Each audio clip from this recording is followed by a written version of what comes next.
कृष्णाय वासुदेवाय हरये परमात्मने प्रणतकेशनाशाय गोविन्दाय नमो नमः। तप्त कांचन गौरांगी राधे वृंदावनेश्वरी वृषभानुसुते देवी প্রণমামি হরি প্রিয়ে। এখন চলছে রাধাষ্টমীর প্রস্তুতি পর্ব। তো রাধারানীর জন্ম রহস্য আপনারা শুনেছেন। এখন রাধারানীর বাল্যলীলার একটা ঘটনা এবং রাধারানীর কিভাবে আশীর্বাদ লাভ করলেন তার কথা একটু শোনাই। আপনারা শুনলেন রাধারানী তিনি অন্ধত্ব লীলা অভিনয় করে তিনি আবির্ভূত হয়েছিলেন কৃষ্ণের স্পর্শে, এবং কৃষ্ণকে প্রথম দর্শন করবেন বলে তার এই ব্রত ছিল। তারপরে রাধারানী কৃষ্ণকে দর্শন করলেন এবং তার চোখ খুলে গেল। ধীরে ধীরে বর্ষণায় বড় হতে শুরু করলেন। একদিন তিনি বান্ধবীদের নিয়ে খেলা করছেন, বান্ধবীদের নিয়ে খেলছেন, হাস্য কৌতুক মজা ছুটাছুটি লুকোলুকি অনেক খেলা করছেন। হঠাৎ ওই পথ দিয়ে যাচ্ছিলেন দুর্বাসা মুনি। দুর্বাসা মুনির কথা আমরা শুনেছি কিন্তু চোখে দেখিনি আমরা, বা দুর্বাসা মুনি যে কেমন ছিলেন মোটামুটি একটা শুনে টুনে একটা আন্দাজ হয়েই গেছে। আর কথায় কথায় আমরা বলে দিই, আমাদের নিজেদের মধ্যে কথাবার্তা বলতে বলতে যদি কেউ একটু রেগে যায় সঙ্গে সঙ্গে এই কথাটা বেরিয়ে যায়, তুই কি দুর্বাসা মুনি, এত রেগে যাচ্ছিস কেন? তো সবাই মোটামুটি ছোট বড় সবার ভিতরে দুর্বাসা মুনি বললেই একটা ভয় এসে যায়, লোকটা খুব ক্রোধী। কিন্তু একদিকটা আমরা জানি, দুর্বাসা মুনির এক দিকটা আমি জানি, দুর্বাসা মুনি সাক্ষাৎ শিবের অংশ। শিবের অংশে অত্রি মুনি এবং অনসূয়ার পুত্ররূপে জন্মগ্রহণ করেছিলেন। অত্রি অনসূয়া তারা তপস্যা করেছিলেন ভগবানকে পুত্ররূপে লাভ করবে, কিন্তু হয়েছে কি, তারা ভগবানের তপস্যা করতে গিয়ে তারা বলছেন, হে সৃষ্টিকর্তা, হে পালনকর্তা, হে ধ্বংসকর্তা, আমাদের উপরে আপনার কৃপা বর্ষিত হোক। তো সৃষ্টিকর্তা, পালনকর্তা, ধ্বংসকর্তা তিনজন এসে হাজির।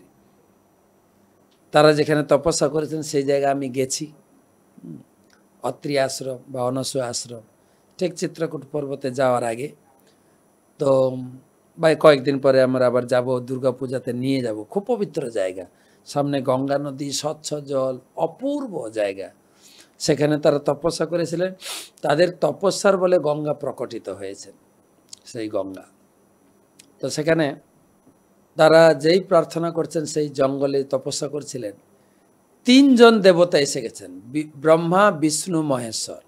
তিনজনকে দেখে দুজন অবাক, সারা কোটিটা দিব্য জ্যোতিতে উদ্ভাসিত হয়ে গেছে।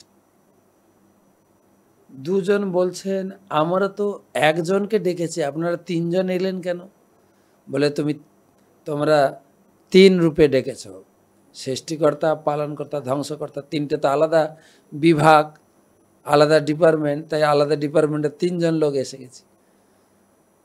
তখন অত্রি অনসূয়া সেই সুযোগটা নিলেন, তিনজন যখন এসেছেন, তিনজনই আমাদের পুত্র হয়ে জন্মগ্রহণ করুন। তো ব্রহ্মা অংশে সোম, তারপরে শিব অংশে দুর্বাসা, আর বিষ্ণু অংশে দত্তাত্রেয়। তো সেই দুর্বাসা সাক্ষাৎ শিবের অংশ, সাধারণ ব্যক্তি নয়। তো তিনি যখন আসছিলেন তখন রাধারানীর বান্ধবীরা সব ভয়ে পালিয়ে গেছে, ভয়ে। কিন্তু রাধারানী সৌম্য দেবী, তিনি যাননি, তিনি দাঁড়িয়ে আছেন মাথা নিচু করে। যেই দুর্বাসা মুনি এসেছেন, পা ছুঁয়ে প্রণাম করেছেন। আপনি দেখবেন বড়দের যখন পা ছুঁয়ে প্রণাম করা হয় না, বড়দের হৃদয়টা স্নেহ মমতায় ভরে যায়। এখন সেই প্রণামটা নেই, যার জন্য আমরা সেই মমতা স্নেহ উপলব্ধি করতে পারি না, বা তাদের বড়দের হৃদয় থেকে প্রকাশিত করতে পারি না। এখন তো সব এরকম প্রণাম করে, বাস পা পর্যন্ত হাত পৌঁছানে। তবে দেখা যায় এই হিন্দিভাষী লোকেরা, বাচ্চারা হাতটা নামায় হাঁটু পর্যন্ত আসে, তারপরে ওরা থাক পা হাত পাটা কি বলে হাতটা পায়ের পর্যন্ত যায় না। তো কি করে আশীর্বাদ পাবো আমরা, বলুন তো? সেজন্য আমাদের দুর্ভাগা। আর ব্যাসদেবও বলে দিয়েছেন, মন্দা সুমন্দা মতায় মন্দ ভাগ্য এই পদ, আমাদের ভাগ্যটাই মন্দ। তা আমি এইটুকু বলতে পারি, অনুরোধ করতে পারি, ছোটদেরকে শেখান, তারা যেন বড়দের পায়ে হাত দিয়ে প্রণাম করে আশীর্বাদ নিয়ে জীবন যুদ্ধে বড় হতে পারে। যেই রাধারানী প্রণাম করেছেন দুর্বাসা মুনিকে, দুর্বাসার মনের হৃদয়টা স্নেহ মমতায় ভরে গেছে। সেই লালি ছোট্ট রাধারানীকে জড়িয়ে ধরেছে, কার ঘরে লালি তুই, তোকে আশীর্বাদ করি, এটা বিশেষ আশীর্বাদ আমি তোমাকে দেব। দেখুন, দুর্বাসা মুনির একটা দিক আমরা জানি, শুধু অভিশাপ দেয় না, আশীর্বাদটা জানুন, দুটো দিক জানতে হবে। তো আশীর্বাদ দিলেন রাধা রানীকে, দুর্বাসা মুনি, তোর হাতের রান্না অমৃতের মতো টেস্ট হবে, আর যে খাবে তার আয়ু আরোগ্য বল বৃদ্ধি হবে। এই কথাটা গুপ্ত থাকেনি, সারা বৃন্দাবনে সবাই জানত।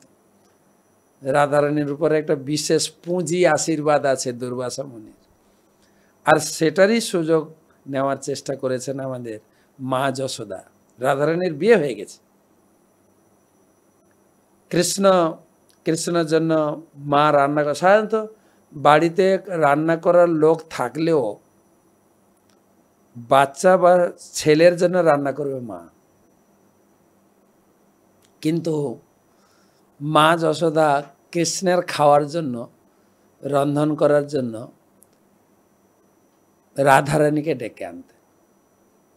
রাধারানী আসতেন, রান্না করতেন, আর রাধারানীকে, যেহেতু রাধারানীর সঙ্গে দুটো বডিগার্ড ছিল, জটিল আর কুটিল, সেটা আর এখনো বলছে না, পরের এপিসোডে।